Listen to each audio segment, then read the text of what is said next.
ஆனால் நிச்சயமாய் நம்ம இல்லைனாலும் நம்முடைய பேரை என்ன பண்ண கர்த்தர் பெருமைப்படுத்துகிற தெய்வமாக இருக்கிறார். ஆமே, நம்ம பேரை என்ன பண்ண பெருமைப்படுத்து. நம்ம இன்னைக்கு சொல்லுவாங்க, நம்ம கனவு முகத்தை பார்த்தாலே என்ன பண்ணல எரிச்சலாக வருது சொல்லுவாங்க. எல்லா வீட்லேயும் எல்லா கணவர் எல்லா பிள்ளைங்களும் சொல்லுவாங்க, உன் முகத்தை பார்த்தாலே எனக்கு பிடிக்கல, உன் முகத்தை பார்த்தாலே எரிச்சலாக வருது, உன் முகத்தை பார்த்தா எனக்கு கோபமாக வருது, உன் முகத்தை பார்த்தாலே சண்டை போடணும் போல வருதுன்னு சொல்லுவாங்க.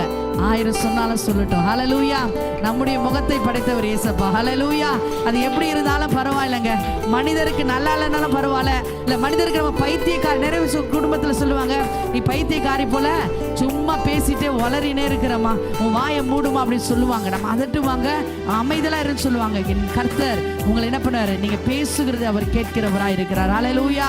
உங்களை அழகாய் படைத்த தெய்வம் உங்க பக்கத்தில் அவர் இருக்கிறார். ஆமே, இந்த உலகம் நம்ம அழகில்ல, நீ பேசுறது வேஸ்ட், நீ ஒண்ணுக்குள் இருக்குன்னு வச்சுக்கேன். வீட்டுல இன்னைக்கு சண்டை போட்டு இன்னைக்கு வந்திருக்கிறேன்னா, கையில பணம் கூட இல்லைன்னு வரலனா, இவ்வளவு லைட் இருந்தாலும் உன் வாழ்க்கை இருள் போல காணப்படும். சோகத்துல உட்கார்ந்துருப்ப, அம்மாவா இல்லையா?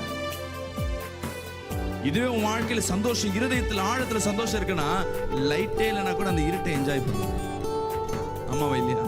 இன்னைக்கு கர்த்தர் உன் ஆழத்தில் இருக்கிற இருளை அவர் வல்லமைனால, தேவ ஆவின் அசைவாடுதனால உன் இருளை கர்த்தர் வெளிச்சமாய் மாற்ற போகிறார். விசுவாசிக்கிறாமேன்னு சொல்லுங்களேன். கரங்களை உயர்த்தி, இருளான வெளிச்சமானிரே